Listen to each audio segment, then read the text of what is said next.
Well, Boomer Sooner fans will certainly enjoy hearing that, and they'd want to make sure that we did it on every episode. But today we're going to talk to one of their favorite sons. Derrick White is our guest here today, former baseball player in the major leagues, but also a key contributor, scouting, front office. There's some great things that you're going to learn a lot about, not only baseball here in the United States, but across the world. He's played in Latin America, he's played in Japan, and he still has a strong influence on minor league contributions, and then players that really have a chance to make it in the majors in all kinds of different lands. Derrick White is our guest, and we want to say thank you for him being with us. You're watching Take 5 with Steven Travers. This is a part of the 100 Yards of Football Network. I'm Harper LeBel, and Steven, today we get to talk to a guy that really, from an international flavor, kind of finishes. This is the triathlon, if you will, the third of the three different shows that we've had talking about how the game is changing before our very eyes. Yes, there's been players from Latin and South America. Yes, there have been players from Japan and from all over the world, really. But we're seeing more of them playing at a level that really takes them to, some of them, Hall of Fame status. So it's a pleasure to have Derrick with us. And thank you so much, Steven, for bringing him on today. Absolutely. Thank you. And I got to say, Derrick White, this is a real prize for me. Derrick is one of my favorite people. Derrick and his wife also. His wife was a longtime counselor at my alma mater, Redwood High, and is now the principal at Archie Williams High. Just wonderful people. I've known Derrick for 30 years, worked out with him in the gym, talking baseball, being baseball people. And he is, Bob Case is on our show. Bob Case is a guy who knew everybody in baseball in his day. Derrick is the Bob Case of the modern era. He knows everybody in the game. He has their phone number. He knows them by their first name, and he knows everything about them. And as you mentioned, Harper, this is sort of the trifecta. We previously had Barry Kuzminski talking about Canadian baseball, and then we had Rocky Schoen talking about Italian baseball, and now we have Derrick White. He's going to talk about American baseball because he's an American and he came up here, but he's also a scout for the Japanese professional leagues. So we're going to get heavy into that. So it's going to be a deep dive with Derrick White. Derrick, thank you very much for being a guest on Take 5 with Steven Travers. Well, thank you for having me. Like I said, we've known each other a long time, great friendship, and I'm glad to be here. Awesome. Well, Derrick, it's a pleasure for us to have you too. On October 12th, 1969, some little guy was born in San Rafael. You're there right now, but your life kind of took a turn, odds and ends, and Dad finding some meaningful, gainful employment, and you've traveled around a little bit, Kansas and Iowa, is that right? And just growing up and being a young kid, tell us a little bit about your baseball prowess and when you really learned to love the sport because you got a chance to play it because it was fun. It wasn't work. It was just something that you enjoyed to do, and you became really good at it. Well, thank you. I grew up with a big family as far as aunts and uncles, and my uncles all played baseball. Back when in the 80s and the 70s, baseball was king, right? It's a little different time now. But so I was the bat boy. I was I was at the games. I was dragged to a lot of games, and I got to see it and got to love it and learn that way. And I had a cousin that lived with me, who also was an unbelievable athlete, 6 months older than me. And we just got into anything. It was basketball season. It was basketball. Whatever season it was, we just played it. But baseball was king at our house. A lot of folks will say that the ability to play other sports, you were a football player as well. Basketball season, you just mentioned, running track, even, just pick up soccer in the neighborhood, whatever it is. Yeah. It really helped to fine tune because Tony Gonzalez said this once, the Hall of Fame tight end with the Kansas City Chiefs and the Atlanta Falcons. He goes, basketball made me a better football player, and football made me a better basketball player. There's a gelling between the two, learning to be tough in one and learning to be athletic and be able to move and get open and use your body as a position in terms of defending against an opponent and protecting the ball. Was there any of that you noticed when you were younger that you go, I really like playing baseball, but I also like these other sports as well? Harper, that's actually how I scout.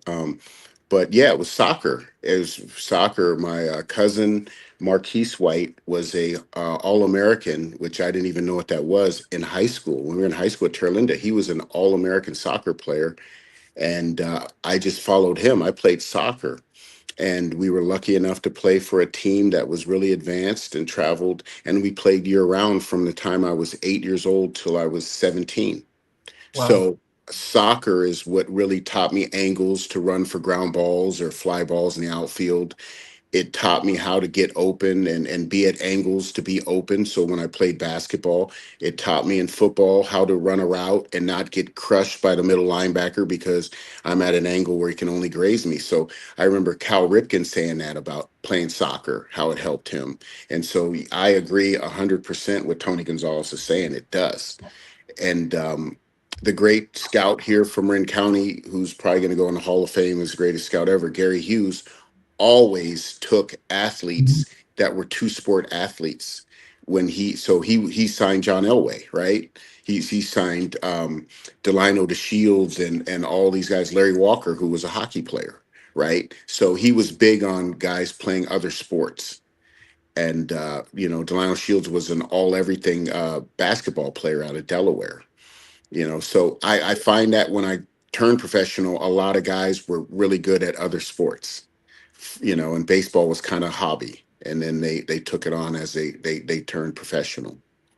Delano moved here to Norcross. His daughter, Diamond, my daughter, played Yes. against her, and she was an outstanding basketball player. Yes. But Yes. she could run like the wind. I don't know if she played soccer, but let me ask you this. You said you started playing soccer about 8. My daughter played at 5. My Yes. sons didn't play, but at 5 years old, correct me if I'm wrong, but Hmm. Derrick, it's basically a bunch of little bees chasing a ball, and they're all hived together and nobody separates. When does soccer become more like a game of soccer where you learn to spread out and stay in a certain part where nobody else is? Is there a discipline to that dissipates when you're 5 that it stays forever to where it becomes a strategic game at 7, 8, 10? When was it a different game for you?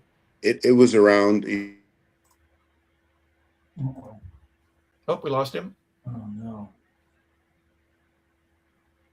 We'll get Derrick to call back in.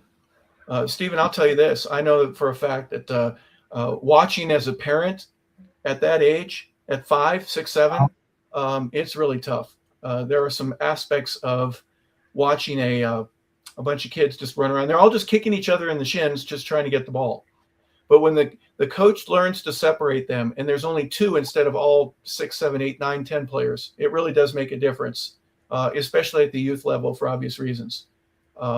Yeah, and Derrick just mentioned Gary Hughes. We'd previously had Greg Zanino on, and he was probably Gary Hughes' greatest protege as a scout, and that's exactly what Greg said. He said he scouts for multiple athletic talents, not just baseball players, and Gary was the guy who did that. And as Derrick mentioned, he had signed John Elway, who was a football and baseball player at Stanford. So they had that going for them. Yeah. And then coming out of high school, two, 3 sports. Derrick, we lost you for a couple seconds. Yeah, sorry. I don't know what happened there. That's but okay. Yeah, sorry. No, So at the 10 to 12-year-old age, we were lucky enough to get a coach, Milt Woods, who taught us all that, angles and taught us the game. And taught us that the ball moves faster than us running with it, and that came into life at the right time, which has happened to me a lot. Yeah. So yeah, you're 100% right. You're running around from 5 to 10 years old, and then there's some structure that gets involved, like anything else. Derrick, there's another aspect that I would think also carried on your wind and conditioning, your ability to be able to run. And even though you're fatigued, you can still play. You can rest a little bit, but then you sprint and the ball comes down and you kick it over the goalie's head. Okay, big deal. Then you get to rest a little bit and you get to do it again. Slight surges while you continue to move. A lot of baseball players. John Kruk once said, I'm not an athlete. I'm a baseball player," which is kind of a funny way of just saying I don't do a lot of things that other folks do. How did football help develop you as a baseball player? Oh, definitely. Again, it was the angles part for me. It was like I can run to things and not collide with people. I can run to anticipation, things like that. Definitely helped me going into football. I didn't play football until I was a freshman in high school. I Right. had played so much soccer, but I still played soccer year round. I would get dropped off from a soccer game at 10 and go to a baseball game at 1. So we were doing multiple sports, and back then you didn't get tired. But yeah, it was the wind. I think what it is for me, if there's a ball, I'll chase it. I can't go around and run around a track and do my cardio like that. There has to be some sort of competitive ball or something involved for me. So yeah, that playing other sports, like I said, soccer really, really helped me with everything, with actual instincts that I wouldn't have had uh, doing anything else, just playing one sport. I appreciate the answer. And there's also that aspect, like I was mentioning, when you're tired and you don't know you can, then the ball's right there. It's always the guy that, the after he makes a layup, he's the first one to get back to defend Yeah, the basket because he's got that yeah, extra energy burst. You, yeah. you learn to develop that. I would think that kind of helps a little bit. You may be tired. It's the sixth, seventh inning. It doesn't matter where you are in a baseball game. And here comes a pitch. You see it. It's sauce. It's right down the middle of the plate. And you develop that instantaneous power. And next thing you know, you're standing on second with a 2-run RBI double, right? There's an ability to coordinate your fatigue, but also be able to develop the power that you need to be able to stay at the next level. I agree. I think everything is a process, of course. You've got to, I think the biggest key to this, all the stuff we're talking about, is when you figure out who you are. The biggest thing for people that play professional, I try to tell people, is you've got to figure out who you are and what your job is when you grow into yourself. When you come in, there's very few 5 tool guys. You know what I mean? So you got to know what keeps you with the job, right? And all these things that we're talking about, it comes with development, and especially when you got to create time for that development nowadays with pro ball. As you see, you've got like 2 years or 3 years in basketball to do something or you're gone. It's just becoming the same way in baseball. You've got a short window. Guys are in AAA at 23 now. I went to AAA at 20 years old, but I was playing with 31-year-old guys that I watched on TV. Hmm. So it's again, this stuff that we're talking about, where everyone's playing one sport now. People are playing it all year round, and it seems to hurt the development over the guys that are playing, football and then going out to base for baseball.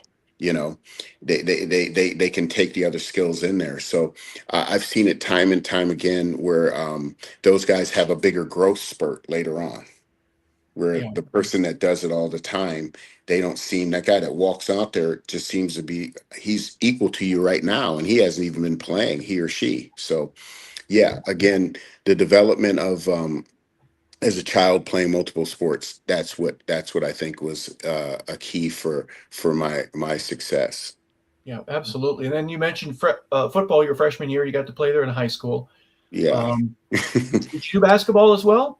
I did basketball. Okay. Looking back on it, I should have shut that down. But yeah, football the first year was interesting at Turlinda. I was playing safety and receiver, and I didn't know how to tackle. I didn't know how to do anything. Right. I was Yeah. kind of just jumping on the pile at the end, and then it turned into, again, learning the game and just getting familiar with it. And then I got better every year, you know and that seemed to be the case in a lot of things that I've done. Yeah. You get more comfortable in your skin, so to speak, to where you can learn how to tackle. But Yeah. sometimes somebody just has to show you. And as a freshman, everybody else has already played 2 or 3, 5 years. Who's going to Yes. develop me? How that's going to happen? But Right. baseball team, you take off, right? By the time you're a junior or senior, you're the team captain. You're hitting over 300. You're putting the ball in play. Tell me a little bit about. Let's get more specific in the baseball side of it. When did baseball become easier for you? When did the game begin to slow down? Well, I had a few uncles that coached me from the time I was 8. So they were pretty hard on me, looking back on it. They were pretty hard on me, which helped me. So I was always pretty good at baseball, and I played it mostly in southern Marin, not so much in the north. And just they had a love for it and a passion for it, and I got to watch it and I learned. And I'm a guy that can watch something and then go, oh, I want to try that. So it took off, and I was lucky enough to be recognized and at 12 and 13 and play on a lot of all-star teams. And get to travel. So that was something that I think it was just something I did as a youth more than, well, soccer probably more, but that was more my passion. And Derek, one of those uncles was my friend James White, right? yes, And he was a heck of an athlete in his own right. Yeah, I've had some uncles that were pretty good. James was more of a basketball guy. I have baseball guys, mostly, but yeah, I have aunts that ran track. And so yeah, it was one of those things with softball. I had so much watching so many softball games and just had a passion for it. And then got to high school and it took off. It took off. And Gary Hughes started coming out to watch me and some other people, and then football started taking off. So it was a thing where I had to make a decision later on, but I enjoyed both. I enjoyed both immensely. Well, Derek, you mentioned, go ahead, Stephen, I'm sorry. Well, Terra Linda High School at that time was a real powerhouse. Yeah. Yes. Billy had played there, and they were really good in every sport in Yes. the 1970s and 1980s. And there was a player who was, I believe, a little bit ahead of you, and he's a friend of mine, Charles Scott. And Yes. Harper, Yes. Charles Scott, we'll have him on the show one of these days. Charles Scott was a magnificent baseball player and pitcher. And when I was coaching at Cal, our coach, Bob Milano, I asked him, who's the toughest pitcher you guys ever faced? I thought he was going to say Jack McDowell or Bill Bordley. He said, Charles Scott out of Arizona State was the toughest guy we ever faced. And he was Barry Bonds' roommate at Arizona State. Now, Yes. was Charles a year ahead of you or 2 years ahead of you at Terra Linda High? Charles was 5 years ahead of me. I Oh, he used was to watch Charles. I grew up with Charles in Santa Venetia, and Charles has always been a big brother to me. And I got to watch him firsthand. He kind of led the way and put the blueprint out there. I used to see Charles running on the side of the road. I'd be getting a ride home, but I got to watch him in high school play basketball. Phenomenal basketball player, phenomenal football player. Charles had scholarships in all three sports. Yes. And Yes. just phenomenal. And just the way that he did his thing, and there wasn't a lot of flair to it. He just was about his business. And Charles just always been a great mentor for me, and just somebody to look at and say, okay. And so he kind of laid the groundwork for me. We had Jerry Golf there as well, but I didn't really see Jerry. I got to see and touch Charles, which made a big difference.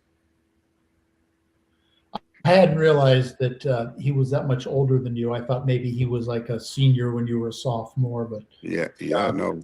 I mean, an unbelievable athlete in his own right. Yeah, a great athlete, better person. And that's how good, just a great, great person. And again, still to this day, that guy, he's a mentor to me. So shout out to Charles for sure. Yeah, there's no doubt. Well, having an influence, I was going to make mention of something that you brought up a little bit earlier. Joe Willie Namath has said this on numerous occasions. When he was in high school, he had some older brothers, and he'd come home. How'd you play today, Joe? And he goes, I went 2 for 4, and I had to walk. 2 for 4? You should have gone 4 for 4 against those lousy son of a guns that you played. That walk, you let 2 go right down the middle.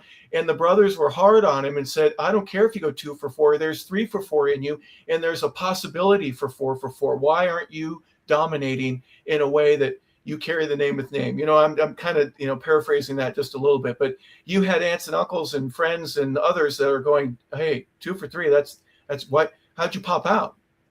right? You Got to strike out on that changeup. What are you thinking, kid? What's going on? Get 3 for 3 and lead the team, right? You had a little bit of that type of encouragement. It's not know, really encouragement if the folks that are saying it don't love you. There's a different way of receiving that, isn't there? you hit it on the head. That is probably the biggest thing that happened in my life. You know, my uncle, I had an uncle, Chubby Levester Hall, who he was a baseball junkie. And that's what he used to do to me. He coached me from, 8 years old. I was on a little league team playing with 12-year-olds at 8, Wow. platooning and right, Yep. and played 4 years of little league, right? To the point they were like, "You're still here." But he used to grill me every day. I get 2 hits, I go 2 for 3, and he'd be like, "But you got out the third time." When I swung and missed the next pitch during batting practice, he would throw at me. Like there was a part fear and a part, he just wanted me to be better than him, right? And so I get exactly, and I think that what Charles and I have talked about, that Charles, that's happened to Charles too. So a lot of people at it, and then I have a cousin who's an All-American and just the best athlete I've ever been around, and I'm competing with him. And then, so yeah, I agree. That is probably the thing that's made me who I am. Being pushed all the time and never satisfied. You know, because I got to prove it every time, not just I had a good game a week ago. You know, Yeah. I got And to prove every day. that self-discipline is really not apart from coaching, but it's uniquely different. You're coaching yourself. You're harder on yourself than what a coach would be. And at the high school level, the way that you developed, I guess there's some scouts that had a chance to see you, and then obviously there's recruiters from obviously Oklahoma and other places that were vying for your talents and skills. Talk a little bit about that recruiting process for you. Well, it was a slow burn for me. My cousin and I both went to Santa Rosa Junior College, which changed our lives. But the way that I got to Santa Rosa Junior College again, someone stepped into my life. Bob Caro, who was our football coach and actually a baseball assistant, just one day came to Maryland High School and just pulled me out of class at 9 in the morning, said, "You're going with me." And he drove me up to Santa Rosa Junior College to meet Marv Mays and said, "Derrick is coming here next year." Right? He didn't have to do that. I knew nothing about it. And Marv Mays is one of the greatest junior college coaches of all time in California, probably the most wins. And that catapulted me. I went up to Santa Rosa, played football, uh, didn't play baseball. I was 17 years old. I was 17 in college. And so I got there and I got it handed to me. Yep, there's old Marv. I got it handed to me my first year. I was the third receiver. I was playing with a guy by the name of Todd Gicello, who was on Sports Illustrated with the most catches in high school. And the other receiver was Reggie Hubbard, who went that next year to Oregon State and punt returner and kick returner. But they kind of took me under their wings and I came back the next year and killed it and was an all-state. I was MVP and I was an all-American football player. And I still wasn't playing baseball. I was still playing for the Nevada Knicks, I think, at the time during the summer. And so I was all playing just to play football in college. But I needed more time to get my AA degree. So the baseball coach came up to me and said, "Hey, some scouts are telling me that you play baseball and I'd like you to come out." So I just did it to pass the time. And then ended up turning to me being all league that first year. And then I came back for my second year and I was an All-American in baseball and MVP in all state. So it was Santa Rosa changed my life. I'm the only guy there that was an All-American in 2 sports. My cousin was there, was an All-American soccer player, and he went to USF. And I ended up looking for schools like that had a football team that was good and a baseball team that was good, right? Which was Yeah. hard to do back in the late 80s, early 90s, because Arizona State was not good at football, you know. And I had Texas A&M. I had about 40 scholarship offers. And Oklahoma, I went on that trip and they said, "You're going to bat third and play third and you're going to start at wide receiver." So where do I sign up? So Yeah. that's how I got there.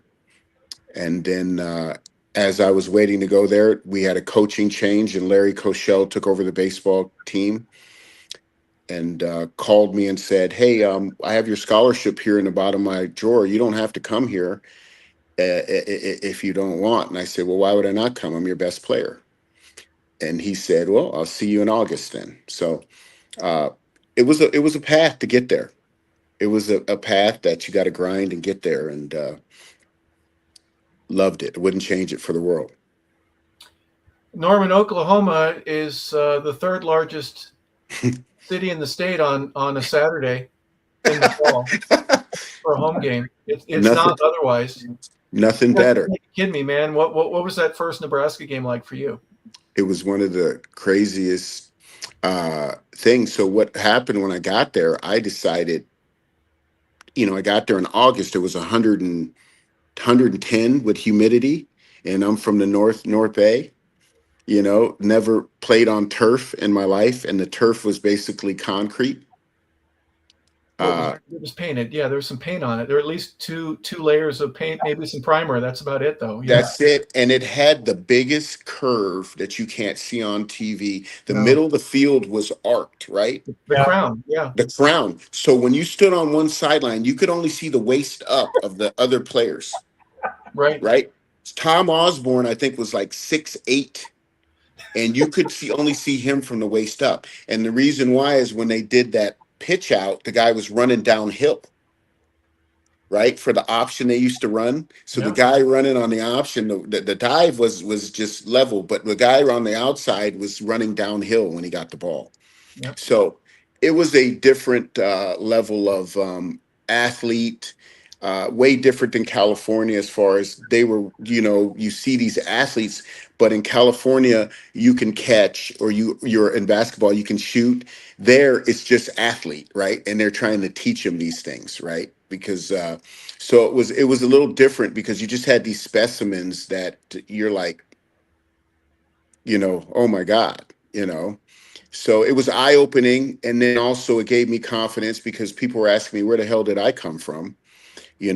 So and the fans there were amazing. They knew everything about you walking down the street. Derrick White from Santa Fe, California, da da da da. They just are they know they're Sooners, and it was just it was great. Everything about it was great. Wouldn't change it for anything. Derrick, I went to a University of Nebraska USC football game about 20 years ago with my daughter, and you're not kidding. It was not like the LA Coliseum or any other place I've ever been. Also, I guess you were competing against. Were you competing against Barry Sanders of Oregon or Oklahoma State? Barry Sanders was there, and then no. By the time I shut it down and concentrated just on baseball, because I was touted as the top 3 guy in the Midwest, Barry Sanders was playing. He was like punt returning and kick returning at the time. Thurman Thomas had just left, right? And he was playing, and it was crazy. He was like 5'6", So when the lineman stood up, you couldn't even see him. He just popped out of a hole, But yeah. I was there with a guy, one of the craziest athletes ever, was a running back there who broke all the records there. And his name, they called him franchise. Mike Gaddis. You got to look up Mike Gaddis. Had the Jerry curl like Eric Dickerson. He was 6'3", and he broke every record his freshman year. And then he blew his knee out on a non-contact cut. And the surgery isn't like it is now.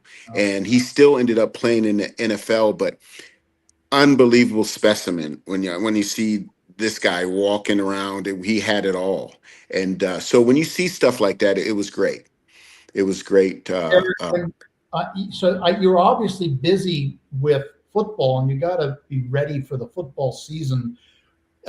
Where did you play collegiate summer ball in Alaska or the Cape Cod League or any place like that? No, I kind of came out of nowhere. I was doing so many things that I never got to play in any of those. I knew about them, but I didn't. And I think that that kind of hurt me in the draft. But again, too, I was too busy playing, they thinking I'm going to play football. And then, I was getting drafted. I got drafted the year I didn't even play baseball by the Astros, but I was just playing football at that time, focused on getting ready for the next season. There, old Mike Gaddis. So in total, how many years did you play baseball for the Sooners? I just played one after I left my junior year. And 1 year. Boy, that's one, really amazing. And what round were you drafted in? I was drafted in the 6th round, and there's a good story behind this. I came out and I played. By the way, on that staff, we had a USC guy by the name of Pat Harrison, who was probably one of the best baseball players ever at USC. Right, he was my hitting coach. Loved the guy. McGuire broke all his records. Right. He was a Dodgers 1st-round pick, and we had Vern Rule was the pitching coach. Yes. Right. So we had some great assistant coaches. So I go out for baseball, and I'm just having an unbelievable spring. A fall, and then Philadelphia had drafted me in the 8th round or something the year before, and they came out and they're like, "What the hell? How do we let you not sign?" San Diego comes out, so I have a lot of teams on me, and then I was rated. Tyler Green was 1, Calvin Murray was 2, and I was a 3rd-ranked guy in the Midwest. So I start the season, and I go 12 for 12 against Eastern Michigan. And then the next place we go is to El Paso in a tournament. I win MVP of that tournament. And so I was just a hot thing going out. And so cooled down probably at the end because every team had notified me in my dorms except Oakland and San Francisco and Boston had called me saying they were gonna draft me. But Philadelphia and San Diego, I'm gonna go in the 1st round. So we end up going to the regionals and playing LSU. I'm struggling because I'm just trying to, impress for the draft. Oh, man. And the last game of the year, I'm batting 3rd all year, all Big 8, everything else like that. Larry Koshel benches me against LSU. Benched me. So I'm sitting there, and he goes, "I'm going to hold you out." I see all the scouts coming up to him asking him why I'm not playing. So we lose to LSU 2-1. LSU goes on to win the College World Series. After the game, Larry Koshel says, "I want you to ride with me back to the hotel." So I ride back with him and his wife. He says, "I want you to come back for your senior year, and then I want you to coach with me when you're done." And I'm looking at him like, I have no aspirations to play in the big leagues. Like what is this about? That was the last conversation I had with Larry Koshel. So I go to the draft. I get drafted in the 6th round. The people that recruited me to Oklahoma drafted me. They said, "We had you going no later than the 2nd round." And they said, "Larry Koshel told people that you wanted X amount of money. Larry Koshel told these people, stuff that you were going to be a hard sign." No problem. I let it go. I believe none of that. Google Larry Koshel and see what happened to him 2 years later after I left. Right. So Larry Koshel had to retire. And if you look at the accusations, it caught me by surprise. It didn't catch me by surprise. It caught me by surprise, but I had inclinations that there was something going on. Right. So Larry Koshel goes to the College World Series. They do the interviews with the coach or with the TV, and they asked him about the center fielder who was black. And Larry Koshel says, and you have to read it because I want to repeat the N-word that he said about him. He's a good N-word, and kept saying that. And then they finally said, "We have to report this." Right. So if you guys ever get a chance, Google Larry Koshel and you told me this ESPN story in private before. It's very distressing. Yeah, and I've never said that publicly, and I don't. Yeah. It worked out perfectly for me. I went to the Expos, which was the greatest thing that ever happened. Is this Gary Hughes signing you?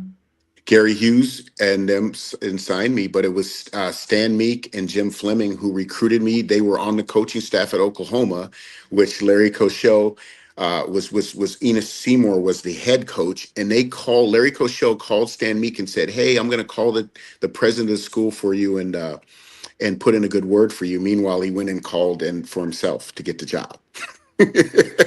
So there's a lot of backstory to it, but anyway, it worked out the way it was supposed to work out. I went to the right organization and professionally. If I can make an observation here, Derrick, in many ways, yeah, it's too bad that this guy acted the way he did, but we all learn lessons in our life. Right. Not everything's going to go smoothly. We're going to have bumps in the road.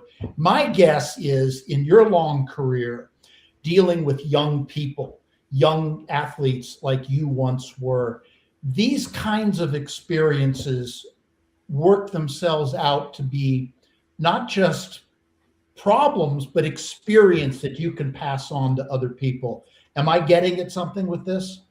Oh, 100%. It's all experiences, right? And you can either lay down and use it as an excuse, or you can keep fighting. I ended up going to the Expos. There were people that drafted me, believed in me. And, again, going to the Expos was the greatest thing, probably, professional thing that happened to me. Because I played for a lot of organizations, and they're not like the Expos, Well, were. It's speaking of Montreal. I don't know if you're aware of this, but I'm speaking to you from New England. Yeah. I go with my daughter and my son-in-law to Montreal every year. So I've become kind of a Montrealite. So it is an absolutely beautiful city, and people really know how to dress there. And I think it's the greatest place in the world to be for Christmas time. I don't know if you've ever been there during Christmas time, but No, I haven't. It's basically like being in Paris, only the people there like football and baseball and hockey. That's exactly how I thought. I thought I was in Paris when I was there. I remember Jerry Goff one time. I think you were still playing for the Expos. And someone said to Jerry, "What's Montreal like?" He goes, "Montreal is the best city in the National League. It's just a fantastic city." So why don't you tell us about Montreal and adjusting to being in a French Canadian city and what that was all about? Getting drafted by the Expos, and I'll get to the city in a little bit, but because my journey, I got drafted by the Expos and went to pre-camp before they send you out, so we're all there. And again, I swung a wood bat for the first time in my life. Everyone's hitting home runs, and I can't hit the ball in the infield, and I'm getting laughed at. Harper, I'm getting laughed at by Louis Pujols, who was throwing the BP, who was Philippe's right-hand man, was laughing at me. And I took that personal, right? So we grouped up, and I remember John Bowles, the farm director, said, somebody here, look around at all these people here. Somebody here is going to play in the big leagues for 10, 15 years. And it ain't going to be who you think it is. And everybody here has got an opportunity. We don't have any money. We don't keep big league guys. They're gone after their third or fourth year. So you got an opportunity.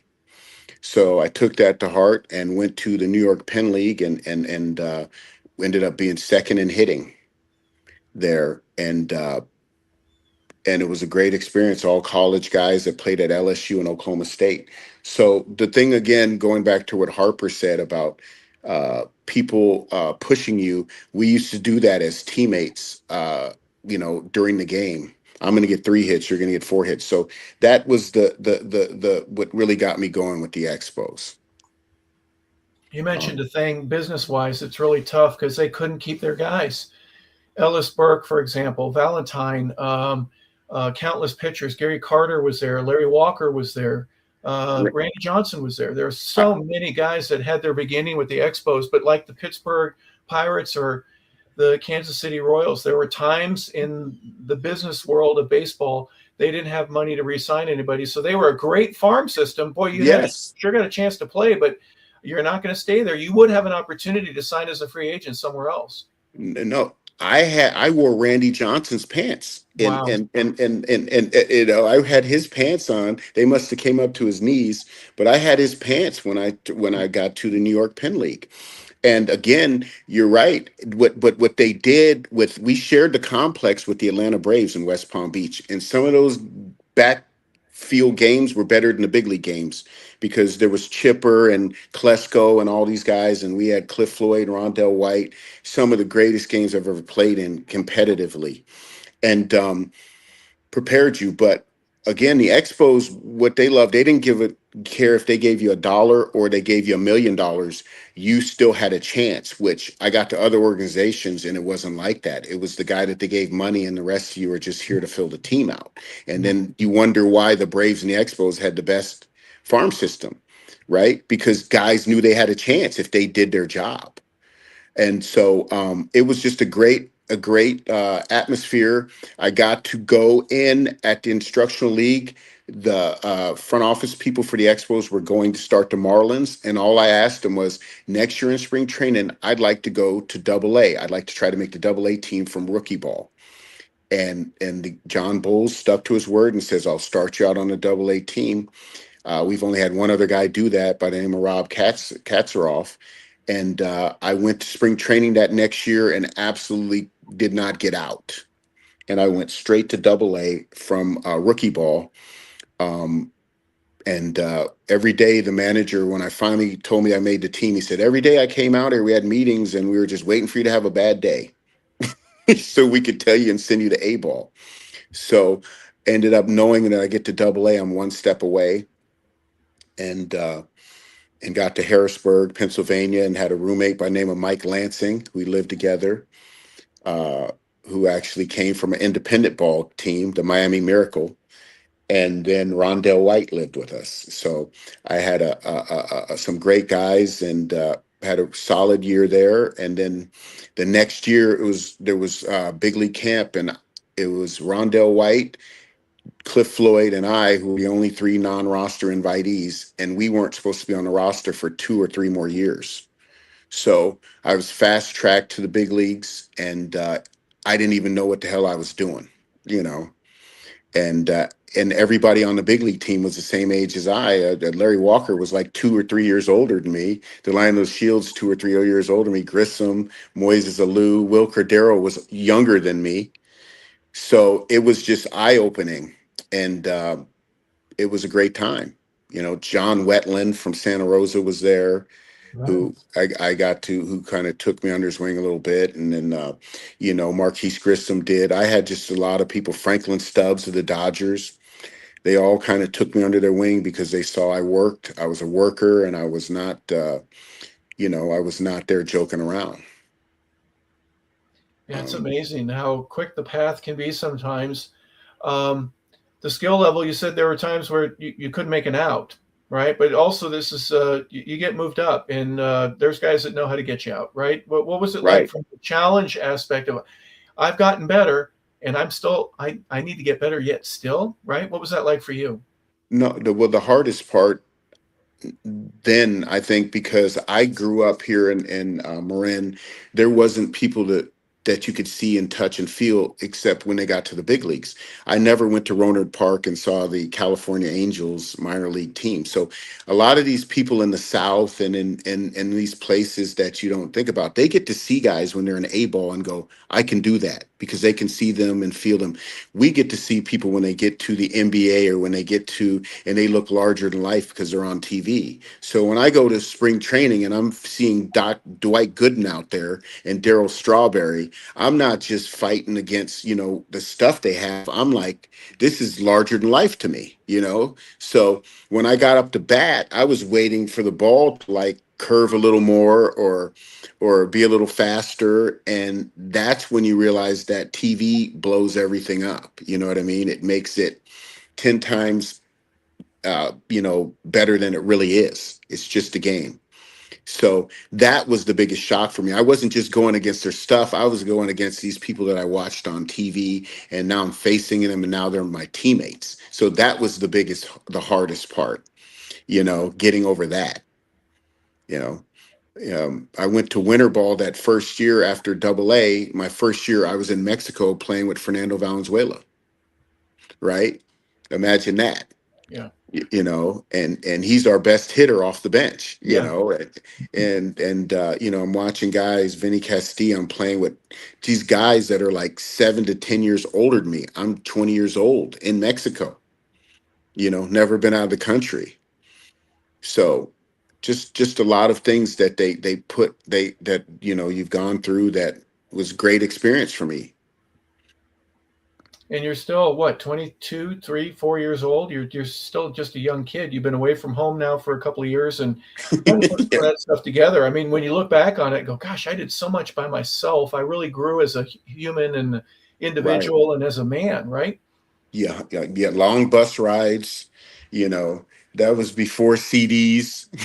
You Oh know, boy, there's yeah. some 16-hour bus rides, and Well, you you had just a got Walkman, I'm sure. Everyone had a Walkman. yes. Or did you have the big boombox that you had on your shoulder? No boombox. Couldn't afford that. I had the Walkman, and you just get on that bus, and you're going to countrysides. And like I said, you got a lot of time to think. There was no flying, and I started again in the East Coast. I'd never been to the East Coast. I was in Jamestown, you know, home of Jeff Hostetler.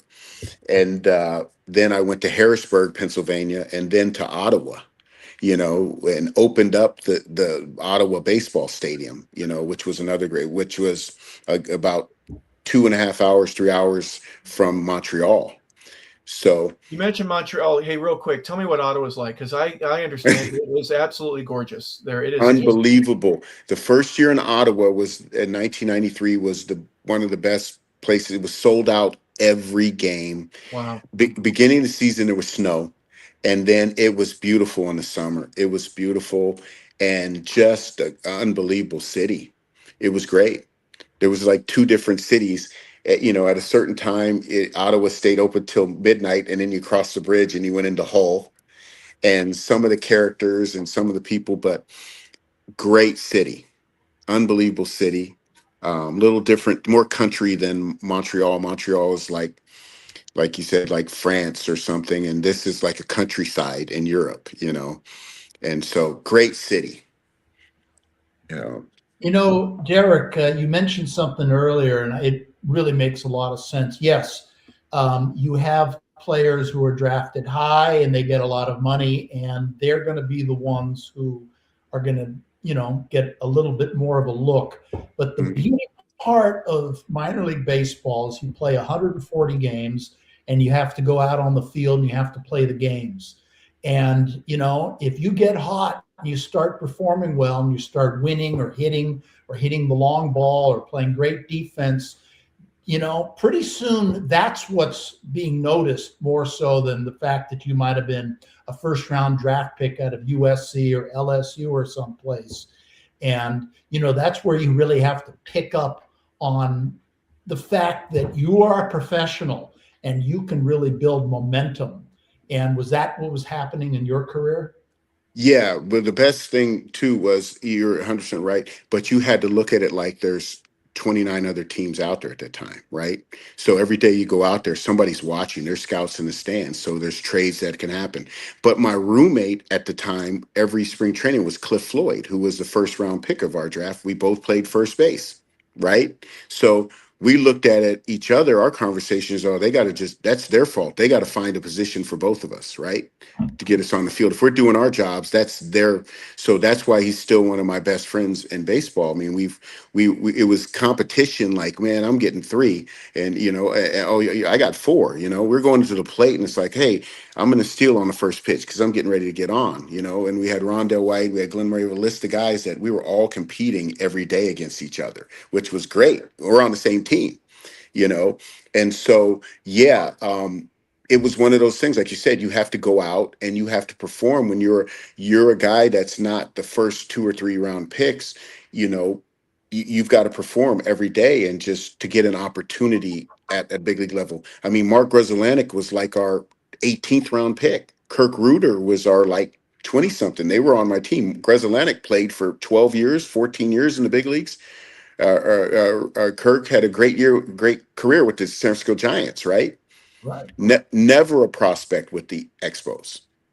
right? So Well, there's the thing about it is, you're a professional baseball player, which means every single day you are playing baseball. You are practicing baseball. And in the off season, you're playing. The simple repetition of playing the game of baseball as you develop your athletic skills in your 20s, that alone is what's going to make you a great athlete. And whether you can really foresee that as an 18-year-old, a 19-year-old, that's difficult for a scout. But it sure seems yeah, to me that the Montreal Expos of the early 1990s, you're mentioning all these names, Cliff Floyd, Rondell White.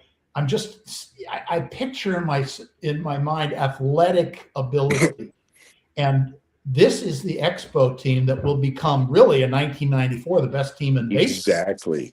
We don't we don't. I mean, there's been documentaries about them. Obviously, that was a disaster that year because baseball went on strike. This is like one of the greatest teams that nobody knows about. The 90 Yeah, Expos yeah, part of it that. was. Yeah. I mean, you got guys behind us like Vladimir Guerrero Jr., Hall of Famer, right? He's trying to get in the lineup, right? like there's some serious talent that was behind us. The Brad Fulmers and a lot of guys that played. So, yeah, it was great because nobody really had egos. Everybody was competing. Everybody was competing back then. It wasn't about, hey, this guy's the guy. Everybody competed. So I think that was a little bit of that time. I'm not sure. I haven't been with major league clubs. I don't know if that's the same anymore, but I've been to other teams and I didn't find that on other teams that I went to. When I went to Detroit, when I went to Chicago, when I went to Anaheim, I didn't see that. When you were in Detroit, you played for Sparky Anderson. Is that correct? Yes, the Sparky's the greatest. Yeah, that was So, another one. You go in there and you're like, I'm Sparky Anderson. I watched this guy with the Reds, growing up, and Pete Rose, and Sparky had that pipe, and I got called up in Anaheim, and I'll never forget Bill Fichette's the Nike guy for Nike. He's the shoe guy. He's in there, and I'm like, "Hey, Bill, I want a pair of shoes. I want these shoes." He beelines into Sparky's office, calls Sparky, says, "Hey, Spark, the young guy wants all these flashy shoes." And Sparky's got the corn pipe in his mouth, and he just looks at me and shakes his head and walks off. And I almost choked Bill Fichette. I don't you ever do that to me. That's my meeting of Sparky Anderson. Yeah, no kidding. Yeah.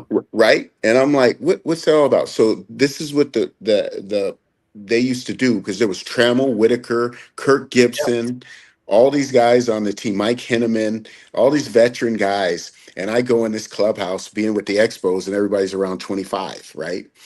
And Cecil's on the team. And they would take a regular black shoe with a white Nike sign, and they would take a orange highlighter and color in the orange on the shoe. Right? Like they were old school. But Sparky Anderson was the greatest. He was a California lover. He's from Thousand Oaks. yeah. And he knew I was from California, and he called it God's country. And the stories he would tell, because I would ask him, he played with Buckwheat and Steiny on Little League team. Yes. And they used to come in a limousine. He used to call him by his first name, George, or whatever Buckwheat's name is. And they used to come to the game in Little League in a limousine. And he was just great. I got to ask him who was the best player I ever saw or coached, and he said Roberto Clemente. He could do it all. And I was thinking he's going to say Pete Rose or Joe Morgan, and he said Roberto Clemente. And just a great guy. He was on his last leg. That was his last Did he year. ever tell you any Rod Dado stories?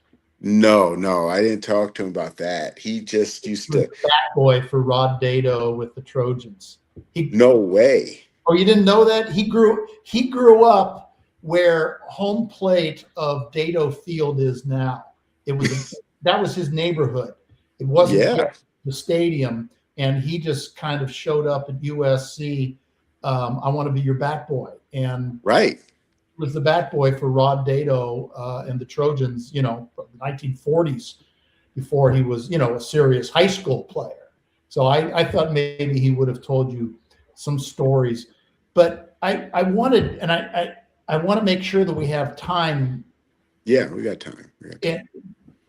Before you have to leave. So I really want to get into your Japanese baseball experience and give us enough time to talk about how that happened, because I mean, it's unusual. I mean, you're not Japanese. I don't think you speak Japanese, or you didn't when I knew you. How does it happen? How does Derrick White from Marin County, who's played in the major leagues and is now out of baseball as a player, become a scout for the Japanese professional leagues?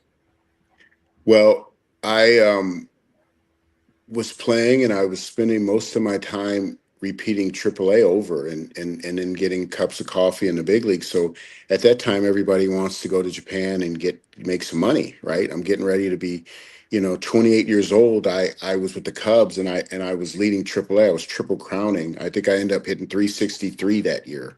The year before I hit 330, and I'm getting 10 days in the big leagues and half a season in the big leagues.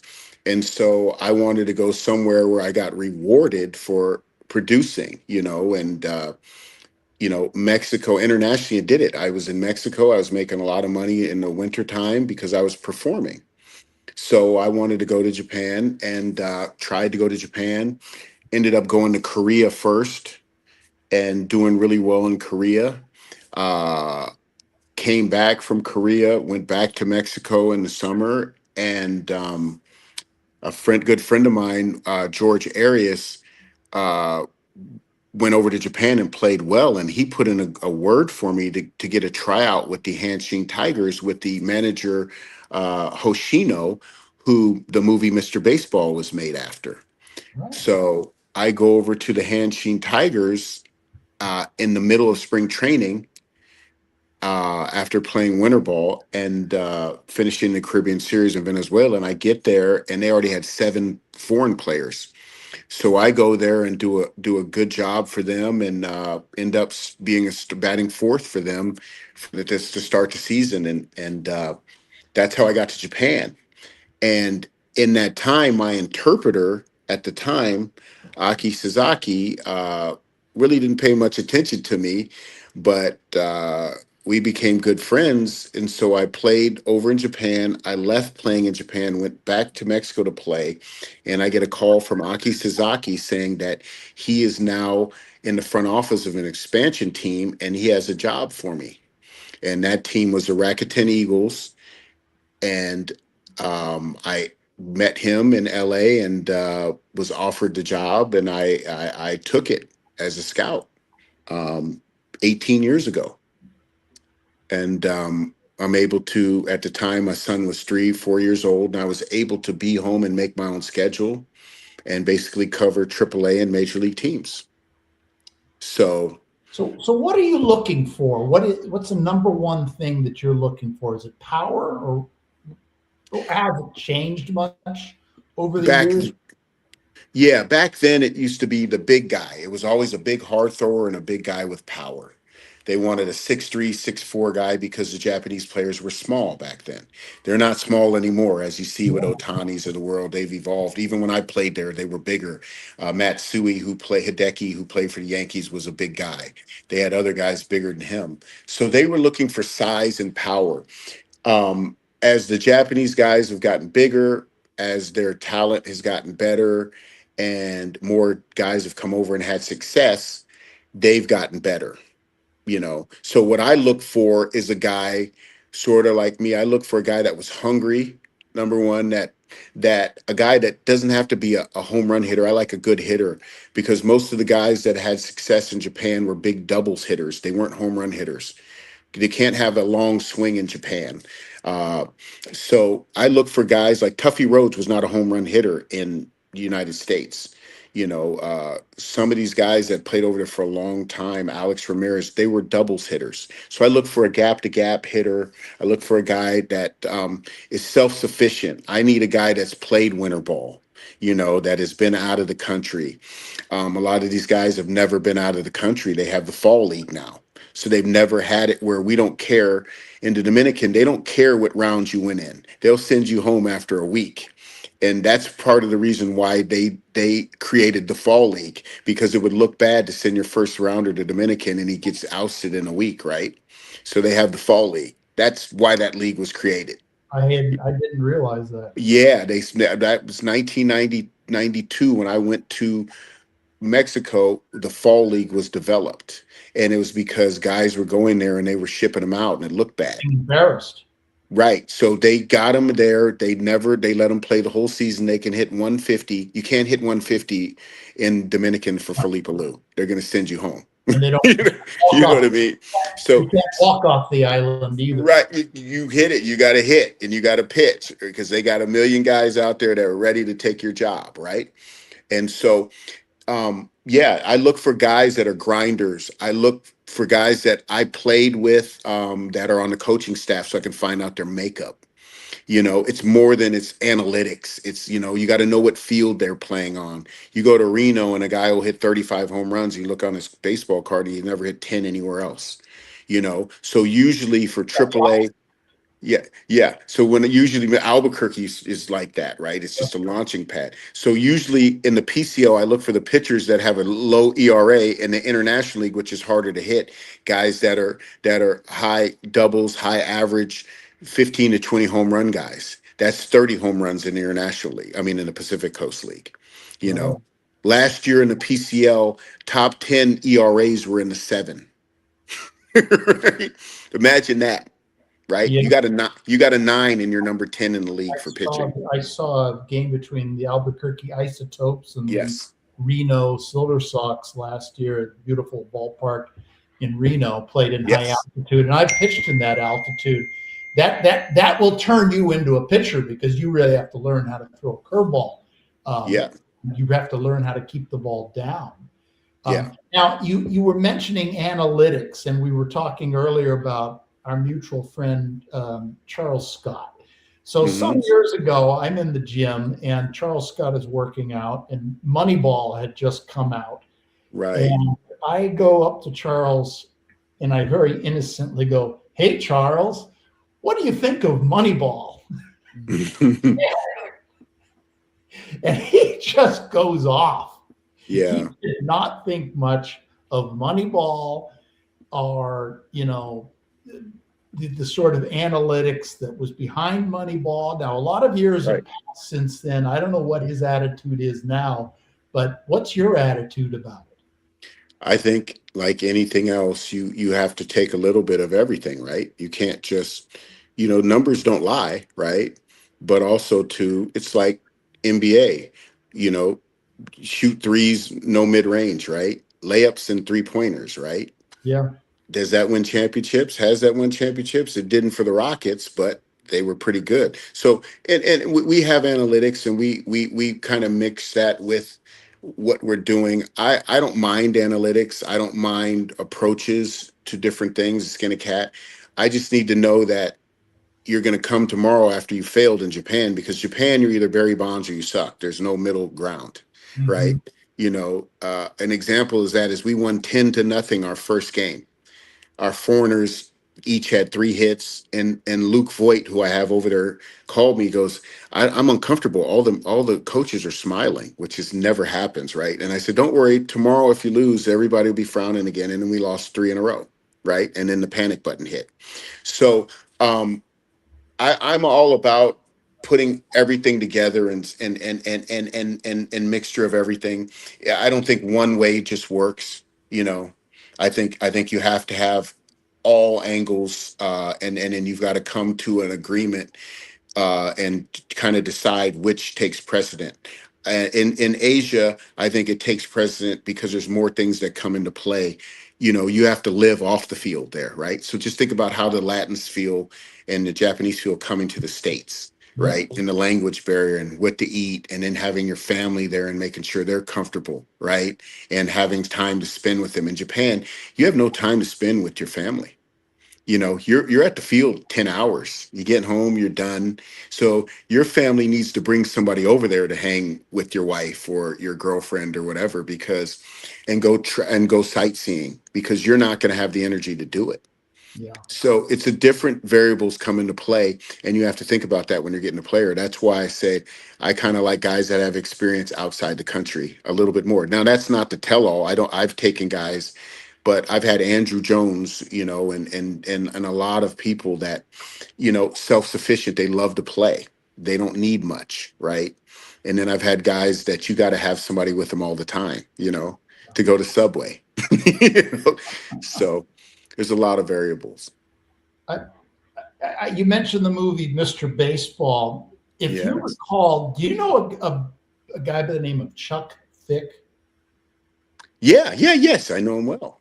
Yeah, I played with him in the A's organization. He was the first baseman in Mr. Baseball. Yeah. And Tom Selleck is leading off, and Chuck Fick deadpans. He goes, "Hey, do you got any naked pictures of your wife?" And he goes, "I do," right? Yeah. Great. I played at Pepperdine. I was a catcher in spring training when I was with the Oakland organization. I just wanted to know how well you do Chuck Fick. Very, very well. He was a scout for St. Louis, actually a really, really good scout for St. Louis for a number of years. And then I think about 8 years ago, he stopped and was doing basically AAU baseball out of LA.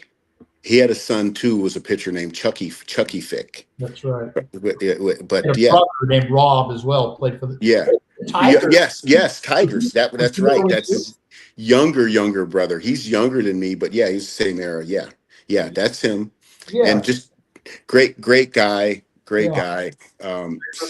Met Rob Fick in a hotel room in Anaheim, and his roommate was, help me out here, the former manager of the Giants when they won 104 games about 5 years ago. Do you remember? You know who I'm talking about. Gabe Kapler. Oh yeah. Rob Fick. And I was with a guy named Chris Correa. We were writers at Street Zebra magazine, and we went down there, and I didn't even realize that Rob was Chuck Fick's younger brother. I didn't either, because there's such an age gap. There's a big age gap. Yeah, it's like 15 years. And they're all good ball players. And Chuck's son played in the big leagues for the Cardinals. Then Chuck, actually, I think he may have done that AAU that you were talking about, but he also went to the San Francisco Giants as a scout. Yeah, he was really good at his job. I used to talk to Chuck a lot. I still had Chuck's number. So there's a lot of baseball lifers out there. Some great baseball people. It's kind of changed because, again, analytics and a lot of these GM hires are kind of like Ivy League guys, and they want the Ivy League guys around them. I kind of like the Padres. They have baseball guys, Phillies guys. I mean, you go there and there's just all Glenn Hoffmans of the world and all these Logan Whites who are just legendary scouts. They're there helping AJ out. And so, yeah, it's funny. Logan White is, sorry. Derrick is, at this point, is Japanese baseball influencing American baseball more than American baseball is influencing Japanese baseball? I would think that, I wouldn't say that because Japan always looks at, but I would say that Japan is catching up, especially pitching wise. The ball's the laces are a little smaller over there, so they can get around the fork ball. And so I think that everybody there's that fork ball is an equalizer. They're more precise. And now they're getting that confidence. The thing about Japanese players is that they don't know they're big league guys. I had Tanaka, you can kind of see who is. And when you tell them that, they're like, really? You think so? And so they don't know because they have never measured themselves playing in WBC a little bit, but they don't know. And then, so when they hear it from a foreigner, an American or someone that's been in the big leagues, they're like, they really appreciate it. It's something that, they want to do. They just they're not sure of themselves, but Pitching wise, there's a lot of them coming. Still a lot more coming. There's still some more hitters coming. And I think what it is we've rushed so many players in the States now, they don't know how to pitch. It's just this velocity thing, right? Yeah. And the Japanese will hit velocity. They'll foul it off, they'll foul it off, they'll foul it off because they're just contact guys, right? And so the game is getting watered down in the States just on the fact that people are trying to hit home runs. They don't care how much they strike out. They don't move runners over, the little things, the details. And you're seeing that in the WBC, you know, Mhm. you're seeing it play out. So I don't know if hopefully we get back to that and teaching the game. I know everyone hides behind the analytics and all these other things, but when you talk to them in person, whether it's a manager of a big league team, I can name about 7 of them that hate it, that hate everything that's going on right now. You Well, know? and the existence of the internet, the ability Yeah. to see Japanese game, any game you want to see probably is pretty much available. I don't know if it maybe not live, but you can certainly see highlights. Oh, This you is can see, an you can see. enormous difference, not only in the players comparing themselves, but in the ability for you to scout, and because you've got video on just about anybody. You can get video of anywhere now. I can get video of every at bat Steve Travers ever had. It's crazy. We have that capability. I can watch games in Mexico. I can watch games anywhere, and I can see what you did on a curveball. I can see every curveball thrown to you right now and all year, and what you did on it. It's unbelievable what they have now. The technology. So, and This allows you to live in San Rafael and be a scout for Japanese baseball. So you don't necessarily have to live the sort of crazy out of your suitcase life of the scout 20, 30, 40 years ago. Well, especially early right now, it's cold in the east, right? And so I don't want to see a guy playing in the cold coming from spring training where it was 75 degrees, so a lot of Sacramento, a lot of Texas stuff, a lot of Vegas, until it heats up. But the way that I do it is I like to see guys as a hitter. I like to see at least 15 to 20 at bats, but I'll spread them out. I'll see them 15 times, maybe in May, and then I'll see him again in July. He might be cold in May, he might be hot, and you want to see how they are when they struggle. Same thing on pitching, you know. But it's harder and harder in AAA now because everyone again is 21 to 23. A guy really can't help me. My age group is around 26 to 32. Yeah. Which is becoming rarer and rarer, and that's even becoming rare in the big leagues. If you don't have a long-term contract by the time you're 27, you're in trouble. You're on a year-to-year. Even if you make an all-star team, there's not throwing out the 3 and 4 year deals, right? Right. They're signing guys now that have just getting their foot in the big leagues to 8 year deals, you know. And if you don't get one by the time you're 23, 24, usually my phone rings, you know. And so it's a different game. And there's no middle class player anymore. We won't see the Rich Aurelias and the JT Snows and the Bill Muellers being on one team for a long time. They're going to be team to team, right? Right. That's what's going on. You don't see that, right? So, it's going to be with the Giants have Chapman, they have the shortstops earned a lifetime deal, long-term deal, but Casey Smith, and whoever's at first, and it's just going to rotate every year, you know, and the big prospect out in the outfield, and and yeah, that's the way the game's going. You got a series of teams that have one guy making $40 million, and then in some cases, not all, but you've got 5 or 6 other players that collectively are making $20 million. Right, right. Right. And it's usually the rookie. They just called the Pittsburgh guy up, number one guy in baseball. They kept him down a little bit, but the I think the way it's working is CBA. They're rewarding these teams now for calling guys up after a year after drafting them.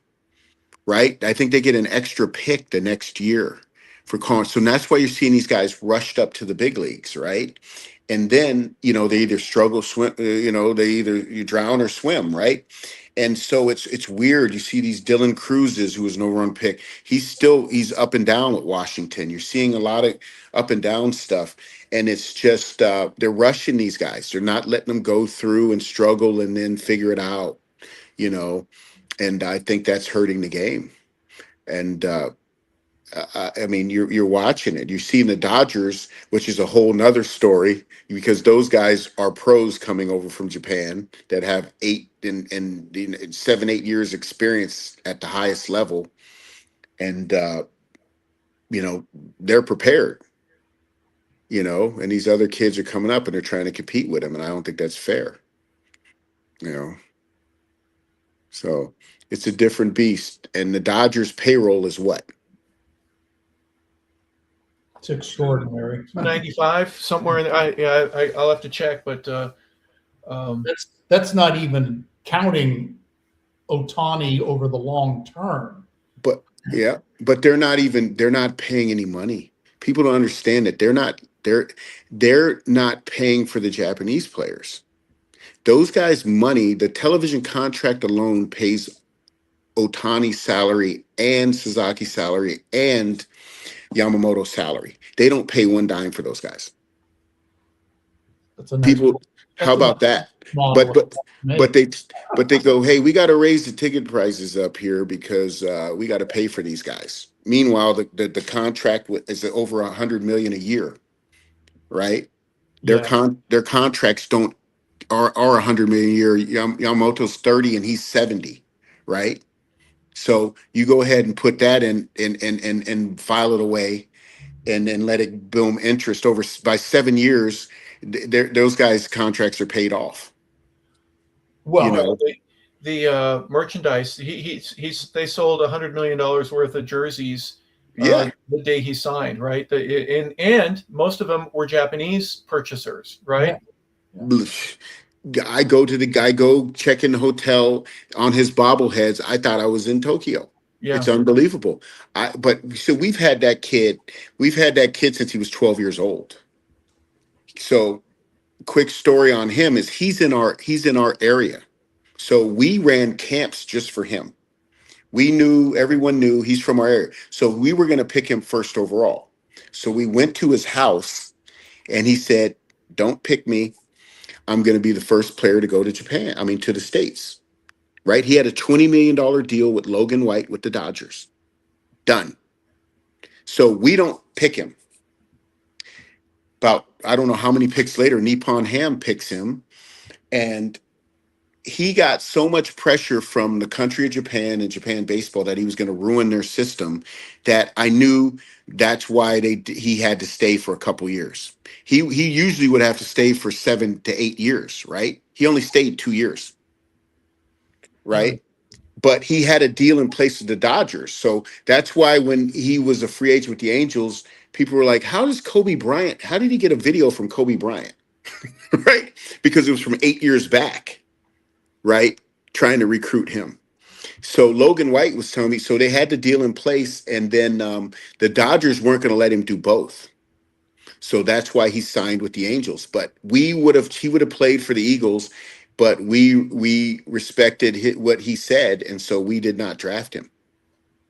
But I saw him play his first game against us. He played right field for 3 days. He threw a bullpen on day 4 and then rested, and then he pitched. And it was like a high school game. He had a high school curveball, and he threw 100-mile-an-hour fastball, and he would throw it high with 2 strikes. And I asked Andrew Jones, I said, how is he? He goes, he's got a high school breaking ball, but he throws hard, right? He's going to be good. And when I see him, he had one of the greatest arm guards I've ever seen in my life. It was 24 karat plated. He would stick his arm in it, and it covered from his nails over his rotator cuff. It was unbelievable. It was black and gold because his pitching shoulder was out front, right? Yep. So he was protecting his shoulder. It's unbelievable. So when I see him, I go, hey, man, where's that thing at? It was crazy, but great kid, a great human being. and the world's best baseball player. Yeah, pretty much, right? He's very humble too. Oh, He's that's just what. now growing into the superstar role. I've got a friend who knows a few of the things that happened at the press conference when he was with the Dodgers when he first signed with them. But Yamamoto and Suzuki and Ichiro and all these other players that are coming in that are making a difference, an impact. Is it true, Derek? I'm sorry to kind of go this way, but um, Shohei is not the number one personality. Isn't there not a wrestler, a boxer, like a MMA fighter or a boxer that's the number one sports personality in Japan? And Shohei's pretty much a very polite number two. Well, it's different. I don't know who that MMA guy is. There's a boxer, I think it is, maybe, and I think Floyd Mayweather like sparred with him or did something. But yeah, it's a weird because Japan culture is not to stand out like that. So when you see people stand out, they're ready to go to the States. Um, Shinjo, who was with the Giants. He had different color hair and he'd come in a suit and leave in a different suit. There's different people. You could see it with Tanaka. We had Tanaka. So you could kind of see the people that are built for the States. He wanted to come to the States, all thing, but he's a typical Japanese person is that he's got, it's almost like a poker face, right? He's always the same. Great guy, goal oriented. So with the Japanese player, uh, the traditional ones, the Ichiros and the people like that, they're very stoic, you know. So, but they have great personalities. They don't in their culture they don't really show it. And so here, like he speaks English, but people don't think he knows English. He speaks perfect English. He understands English, right? But he'll still do his interviews in Japanese, right? Because he But wants his fans in Japan to hear him. exactly to respect them, right? That's his thing. He's very respectful, um, and I think it keeps him from having to answer a million questions. He say, "I don't know." He's got to use his interpreter. So, I think Valenzuela did the same thing. oh, Fernando is the greatest of all. I played 7 years with Fernando. Yeah, he was one of the funniest dry humor guys ever, ever. One of the funniest guys ever. And no one would know that because he would always go, yo no sé, or he'd say something, I don't understand, no comprende, whatever. And it's, oh, okay, we're not going to get the answer. But yeah, well, how'd you pitch today? I pitch well. Thank you for asking, right? It's real simple. But yeah, there were a lot of Dodgers from that era that were still lighting their shoelaces on Yes. fire from their teammates or pulling nose hair if they fell asleep in the bullpen or just class clown stuff that you would do. 14-year-old humor, right, from high school eras, right? Yes. He was one of the funniest guys ever. He didn't speak a lot. When he did, it was always he would watch you and then he would come up and say something smart. And um he would always downplay his sorry, I went up there. He would downplay his ability, you know. He was. Self-deprecating, right? Yeah, I can't get Yeah. anybody out anymore, Yeah. right? Nah. Hey, man, you were great yesterday. Ah, it's all right. Hey, man, you can hit. I remember telling him he could out hit me when I first went to Mexico. He was our pinch hitter off the bench.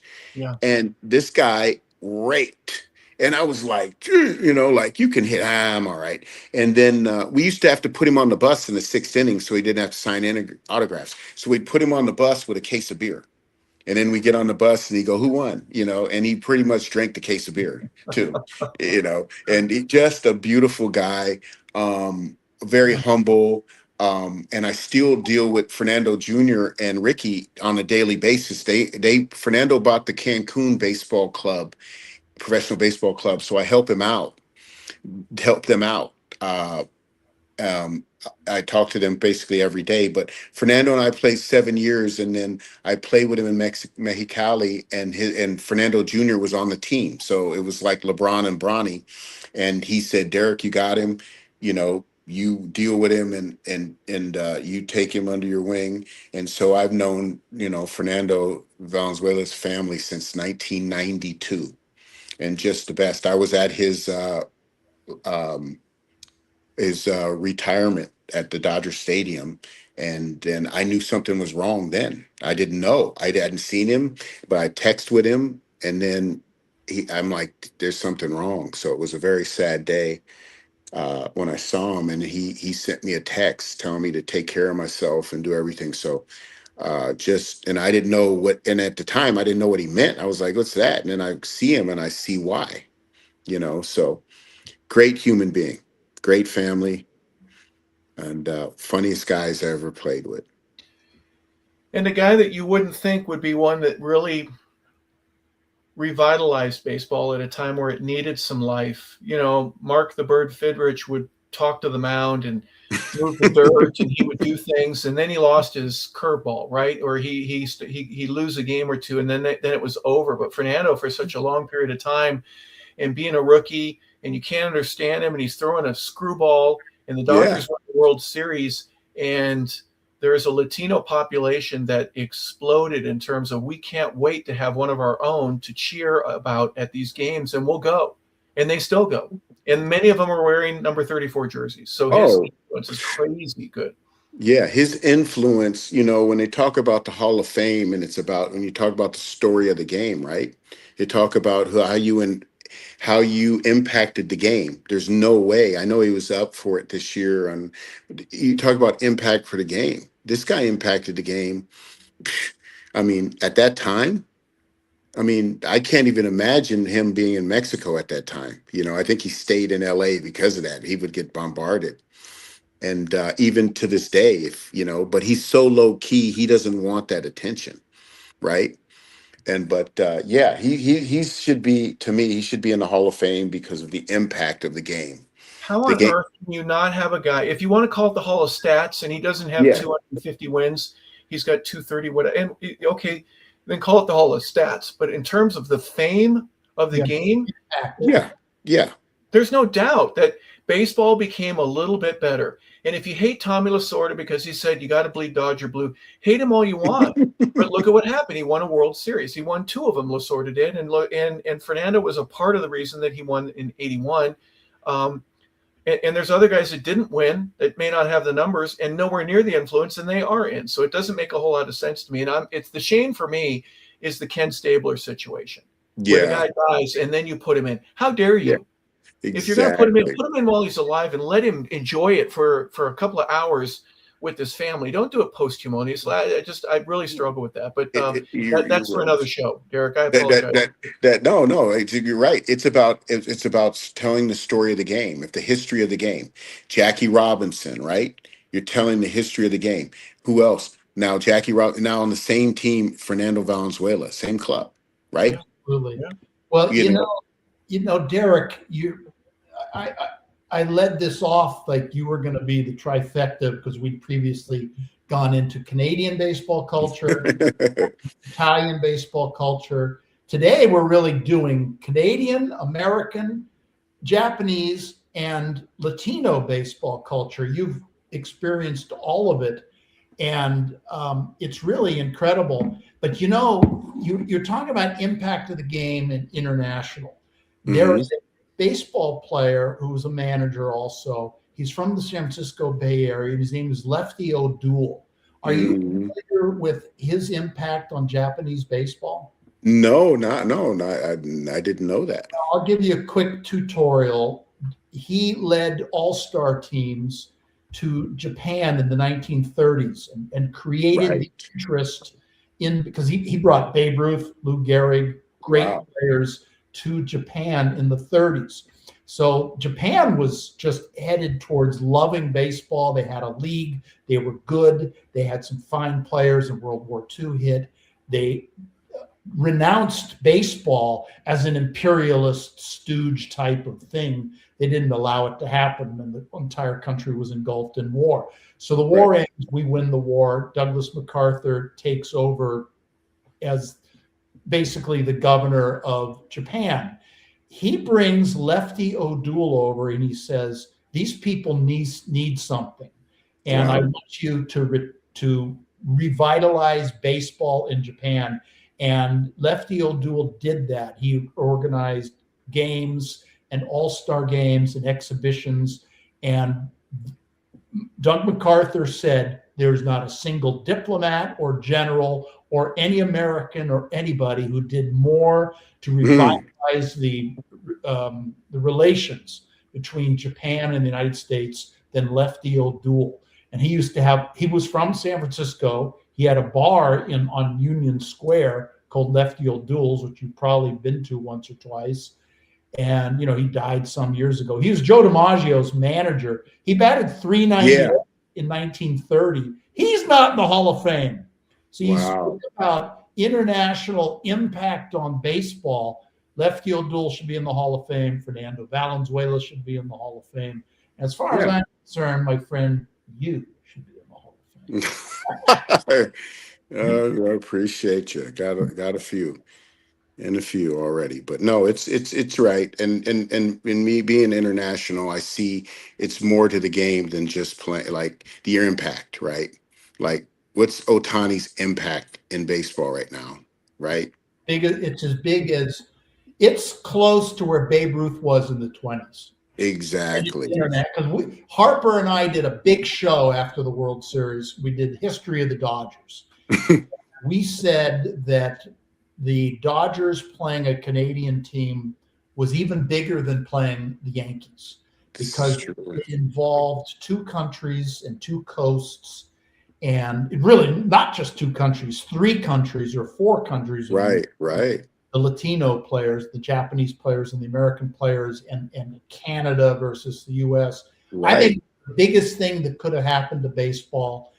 And I think baseball is making a comeback, a real big comeback. And I credit the Japanese baseball for doing that because it is an international sensation. I think so too. I think the WBC, when there was Japan and USA, I just think that you're right. I think baseball's on the uprise again. We've got young guys in the game, Skeens and these guys who are just coming up and just being phenomenal, not just good players, but good guys. You know what I mean? Judge, ambassadors for the game, right? Ohtani, Judge, Betts, Freddie Freeman.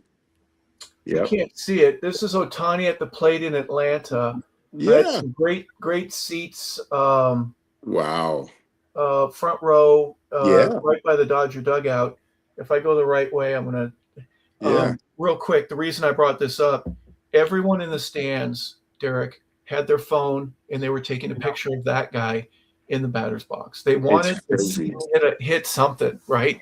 And no other player on either team had anywhere even close. It's like, whoa, we're going to stop what we're doing. We recognize when Michael Jordan's in the building, or Wilt Chamberlain, right? Wilt Chamberlain was everything.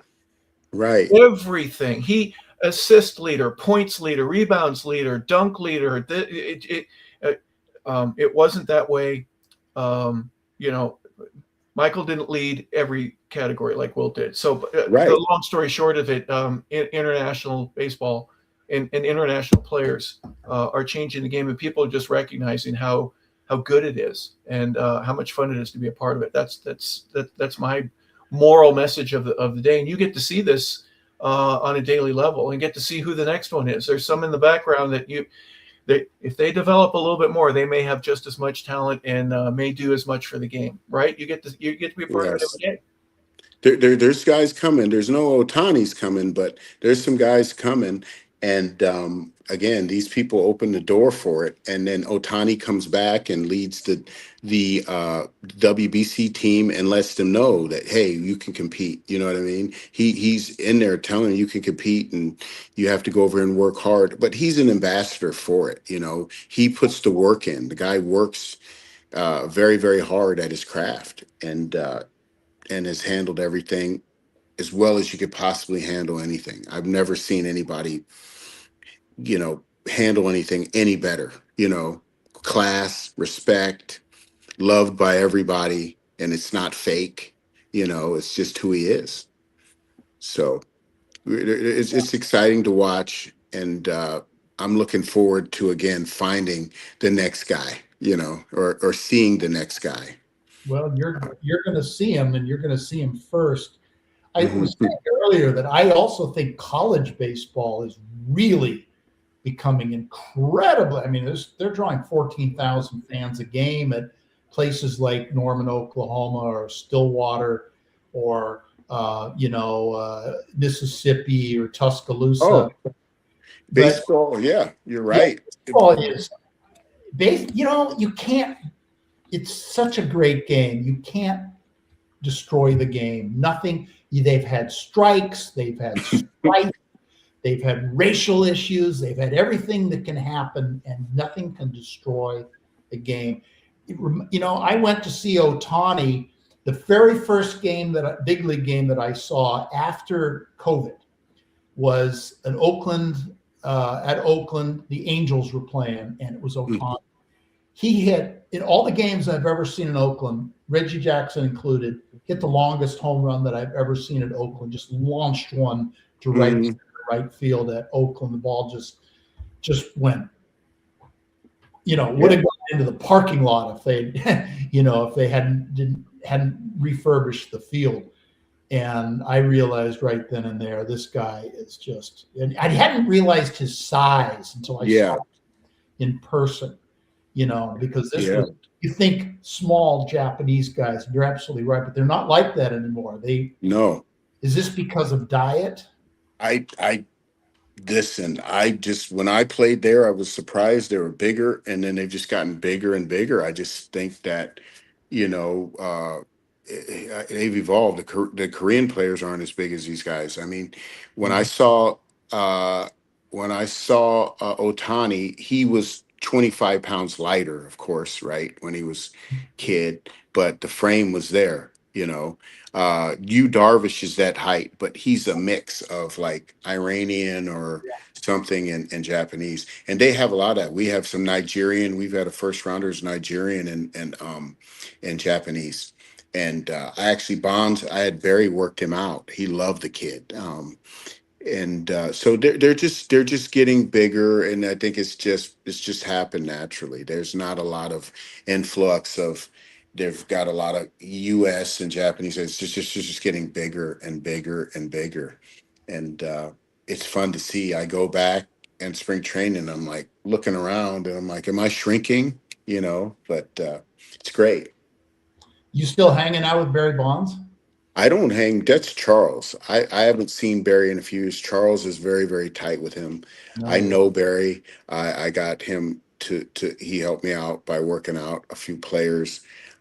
We know all the same people, but he kind of does his thing. I haven't seen him around lately, but I'm traveling a lot. But he's definitely here in Marin doing his thing. And great guy. He's been wonderful to me. He's,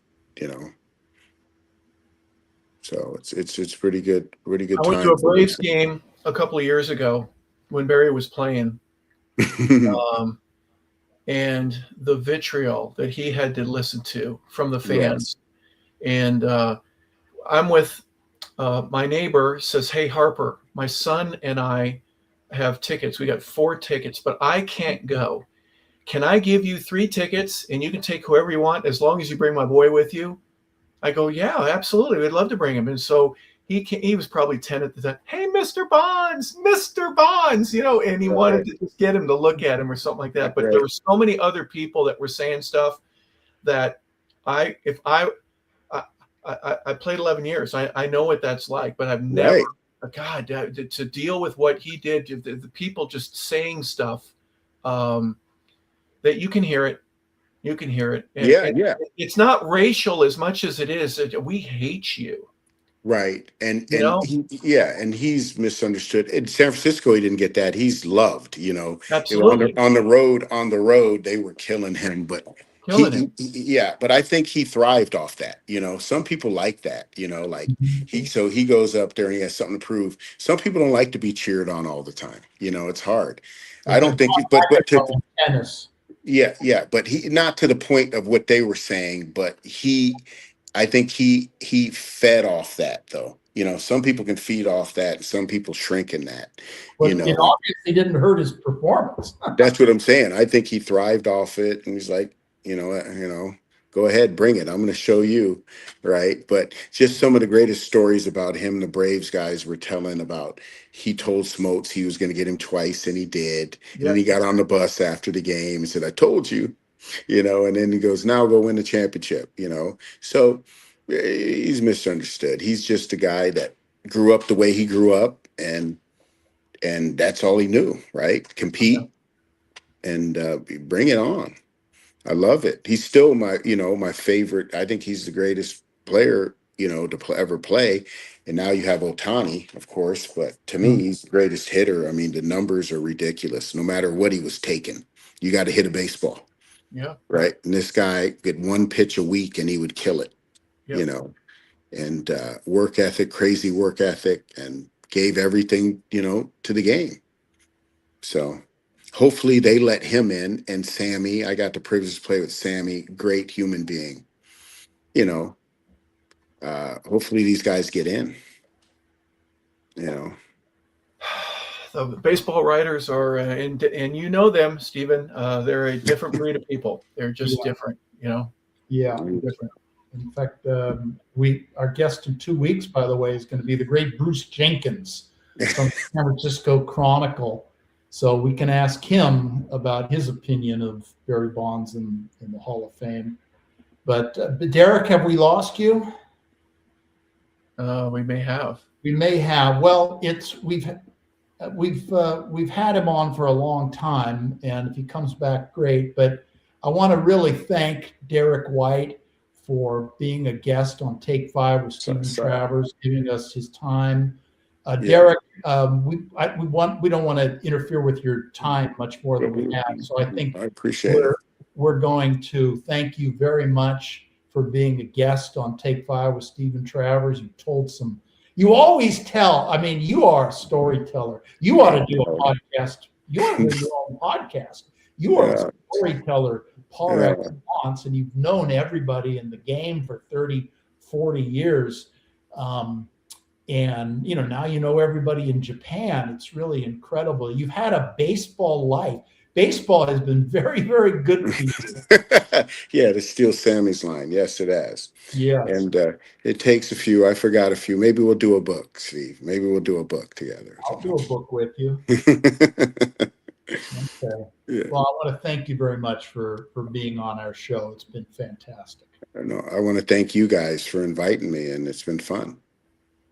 Well, we all learned a little bit more about the game, the way it's played, and one man's particular story, going from childhood and having aunts and uncles kind of straighten him out. Let's go 3 for 4. No, let's go 4 for 4. That's right. And then going through your high school, obviously as a dual sport personality, going to Oklahoma minors and major leagues, and then obviously now as a scout in the Japanese leagues, and being able to keep the game going.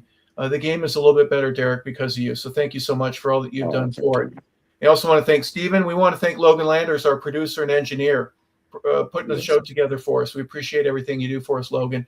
I'm Harper LeBel saying thank you for tuning in, everybody. This has been 100 Yards of Football. You've been watching Take 5 with Steven Travers. We appreciate it. If you like the show, please subscribe and tell a friend to help us grow. In the meanwhile, we just want to say thank you for watching, and have a